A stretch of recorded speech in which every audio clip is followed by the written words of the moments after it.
अस्सलाम वालेकुम dear students, Syed Shahid Gilani from Admire College. Students, हमारे जो हम टॉपिक है वो है हमारा अकाउंटिंग इक्वेशन।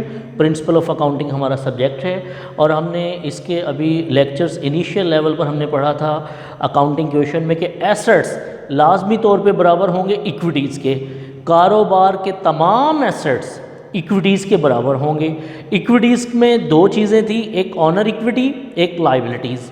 ऑनर इक्विटी का मतलब है कारोबार के मालिक का तमाम सरमाया और उसका पैसा और उसकी चीज़ें, और लाइबिलिटीज़ मीन जो पैसा उसने उधार लिया है उसको लाइबिलिटीज़ में लिखते हैं। तो हमने पढ़ा था कि एसेट्स लाजमी तौर पे बराबर होंगे किसके, इक्विटीज़ के। स्टूडेंट्स, अब ये अकाउंटिंग इक्वेशन के रूल्स हैं, rules of making accounting equation. Accounting equation बनाते हुए, अकाउंटिंग इक्वेशन को प्रिपेयर करते हुए हमें इन पॉइंट्स का ख्याल रखना है। सबसे पहला जो हमने पॉइंट लेना है, create table with following columns. हमने एक टेबल बनानी है, हमने एक टेबल बनानी है इन कॉलम्स के साथ। सबसे पहला कॉलम स्टूडेंट्स होगा डेट का, कि आपने किस डेट को माल ख़रीदा है, बेचा है, फ़रोख्त किया है, कोई एसेट्स ख़रीदा है या कोई एक्सपेंस पे किया है। पहला कॉलम डेट का। एसेट्स कॉलम जो सेकंड कॉलम होगा स्टूडेंट्स याद रखिएगा, वो एसेट्स का कॉलम होगा। और एसेट्स के कॉलम में इंडिविजुअल एसेट्स नेम होंगे। उसमें क्या क्या हो सकते हैं इंडिविजुअल? कैश का column, goods, furniture, equipment, building, account receivable, ये आपके कॉलम्स हो सकते हैं एसेट्स की हेडिंग में। मेन कॉलम एसेट्स का होगा, उसके नीचे जो सब हेडिंग्स होंगी वो cash, goods, furniture, equipment, building, account receivable, इनमें से कोई भी हो सकता है।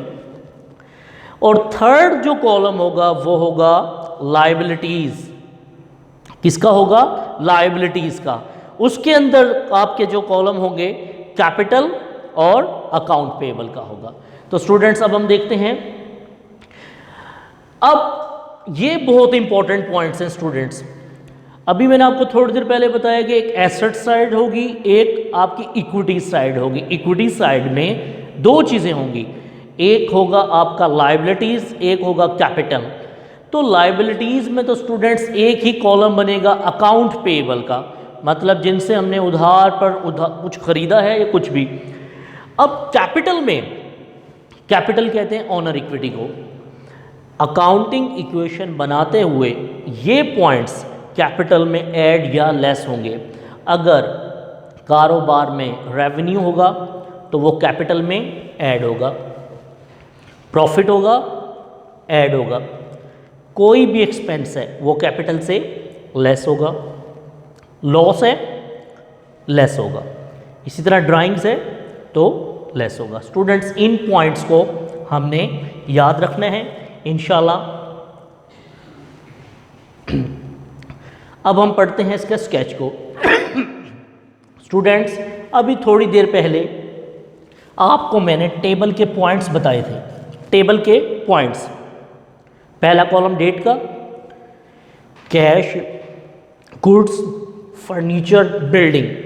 स्टूडेंट्स, ये चार कॉलम्स आपके एसेट्स के हैं, चार कॉलम, 4 कॉलम्स ये, कैश, गुड्स, फर्नीचर, बिल्डिंग, ये आपकी एसेट साइड है। और स्टूडेंट्स, जो ये दो कॉलम्स हैं कैपिटल एंड अकाउंट पेएबल, ये आपकी इक्विटी साइड है। इक्विटी साइड में दो कॉलम्स होंगे, एक कैपिटल, एक अकाउंट पेएबल। कैपिटल का मतलब है वो पैसा जो ऑनर खुद लेकर आएगा, और अकाउंट पेएबल वो जो आपने उधार लिया। स्टूडेंट्स, ये इस तरह की आपको एक टेबल बनानी होगी और आपको तमाम क्वेश्चंस को इस टेबल में हल करना होगा। इंशाल्लाह नेक्स्ट लेक्चर में हम लोग क्वेश्चन करते हैं प्रैक्टिकल प्रॉब्लम। Thank you.